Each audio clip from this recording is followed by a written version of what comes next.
Hey everybody, Joseph Rothschild here, aka Mono Bluetron, back with another episode of 10-Minute Testing. So last week we tried out the embarrassingly underwhelming FA, so I figured to kick off this week I'd give a shot to the other TCG archetype, Vendread. This ritual-oriented zombie archetype has a couple of things going for it, including an incredibly advantageous typing, access to many powerful ritual tools, and most importantly, a playable boss monster. So let's jump into Deck Edit and see if Vendread makes a good first impression. So here's the list. Now right off the bat you may realize that despite the inclusion of a new archetype, this deck contains a lot of elements found in fringe playable zombie builds. Before I can explain why, however, I'll explain a little about the archetype, a little about what I hope the deck can do, and as always, the card by card.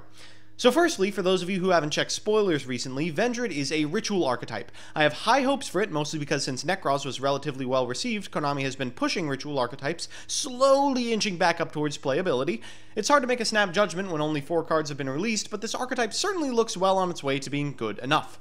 So far, Vendread is an archetype of 5 cards. It is completely contingent on special summoning its boss ritual monster, Revendread Slayer, who gets special abilities based off the monsters used for his ritual summon.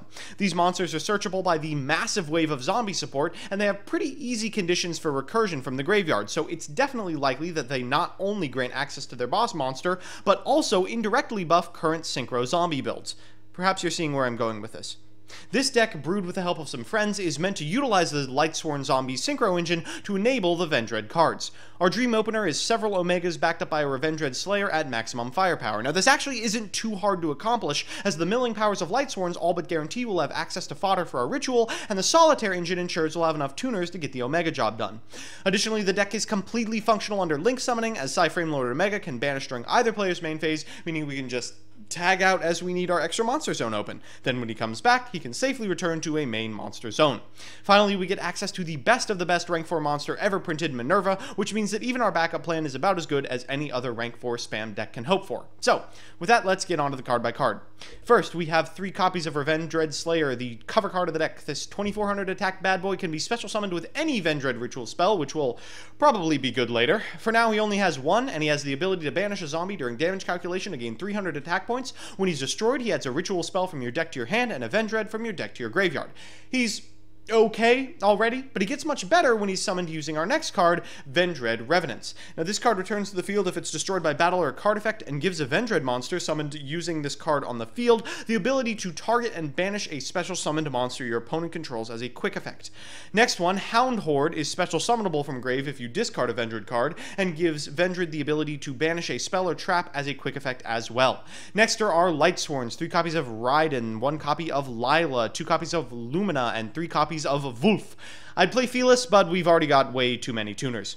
Next are our zombies, 3 copies of Mizuki, the backbone of all of our combos, 1 copy of Gozuki, who allows us to Foolish Burial and summon zombies from the hand.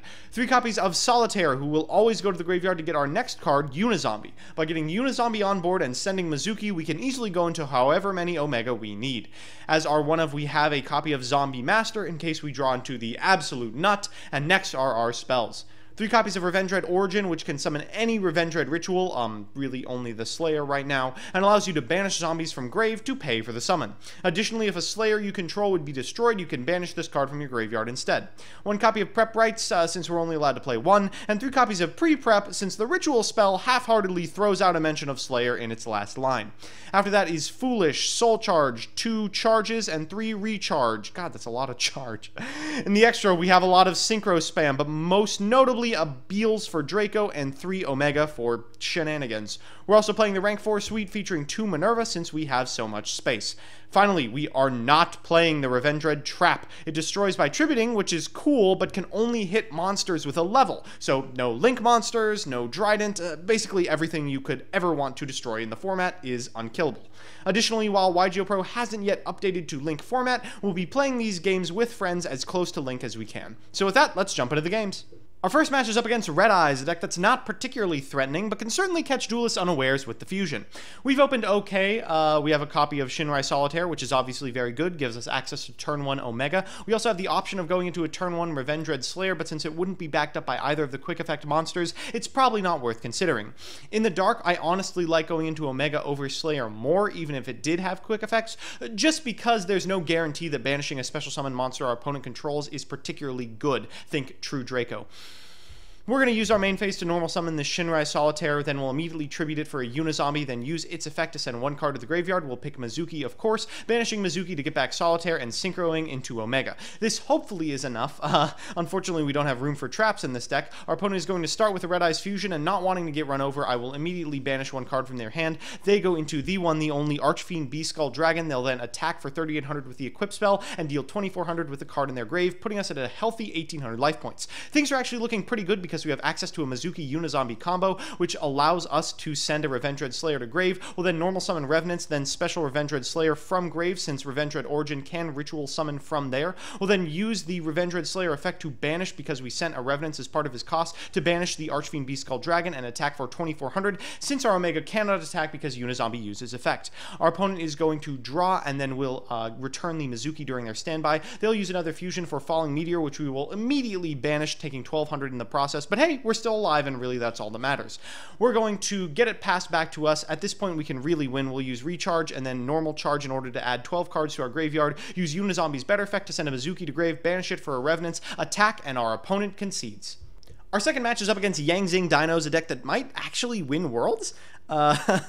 This game really showcases the power of the Lightsworn half of our deck. We've drawn into multiple copies of Lightsworn spells, which is really good. 2 copies of Charge of the Light Brigade and a Solar Recharge are going to make our first turn ridiculously nutty. We'll go ahead and activate Charge of the Light Brigade for a Lumina. We hit a Wolf and Avenged Hound Horde, which is really good for us. Special summons Wolf. Then we'll use another Charge and a Solar Recharge. We hit a Gozuki off of the Solar Recharge, which allows us to special summon the Unizombie from our hand. We'll send a Mizuki to graveyard by Unizombie's effect, then special summon the Hound Horde from graveyard by sending the Revendread Slayer from our hand to the grave. Afterwards, we'll banish Mizuki to get a Gozuki back to our side of the field, go into a Psyframe Lord Omega, then use Origin to special summon the Revendread Slayer from graveyard using the Hound Horde on field to give it the Spell and Trap Banish effect. Afterwards, we will normal summon Lumina, then use its effect to get back Raiden, and then Synchro Summon into another Psyframe Lord Omega. Now, you're gonna have to stick with me here. I know this isn't legal under Link format, but if I just banished the first Omega, we would have been fine, and I do that afterwards anyway, just as, I don't know, atonement for my sins. Our opponent is going to start off by allowing us to return this banished card back, and then we will immediately banish the Diagram with Slayer. They will chain a copy of Miscellaneous Source. We will chain our Omega, and they have to work with exclusively Megalo Smasher X.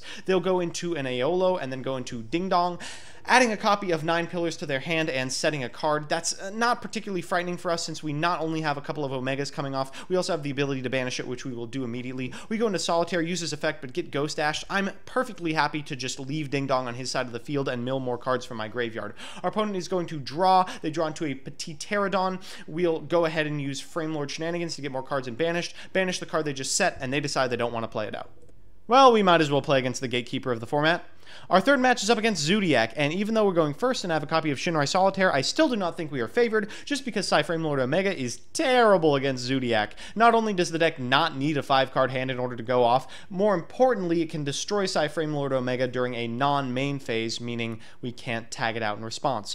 We have a copy of Pre-Preparation of Rites and therefore have access to the ritual, and we may just do it to protect our life points, since Psyframe Lord Omega is not going to stay on the field for very long.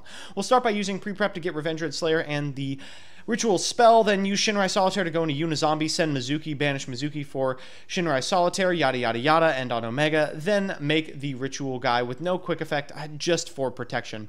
Our opponent is going to allow us to return this copy of Mizuki, then use Thoroughblade's effect. We'll banish, trying to spike the Zoodiac, but unfortunately they have 2 and we miss it anyway. They go into Broadbowl to add a copy of Viper. We now know they have 1 Viper in hand. They'll use Leica to get back Hammer Kong, still legal under Lynx, ladies and gentlemen. Then Tigress to attach an Xyz material from graveyard to it. Then Trident, attach the Viper that we know they have, get over for 400, and banish our Revendread. This means we won't get the sweet float effects, and we have to now fight through a Trident. In standby phase, our Psyframe Lord is going to return. They're going to use Raiden's effect. We're going to get back Zombie Master, who will immediately be destroyed by Trident. Basically, that is number 1. We'll then attack the Trident, just hoping to crash, but unfortunately, they do have that second Viper, and they will get over us, banishing our Psyframe Lord Omega. At this point, the game is completely over. Really nothing we can do. Our opponent is going to go into Broadbowl, get themselves the 3rd copy of Viper, go into Tiger Mortar, attach a copy of Thoroughblade from graveyard, go into Leica, get a copy of Broadbowl as fodder for the enemy controller to take our Raiden, normal summon Viper, get in for 12, attach, and get in for lethal amounts of damage.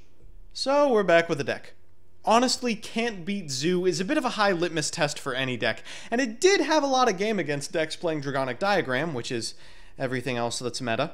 I think this deck is going to be meta at some point in the future. It isn't now, obviously, though it's going to be fun to claw at the edges of playability with this, but if it gets a couple more pieces of meaningful support, I could see this archetype flourishing. There's certainly room to grow.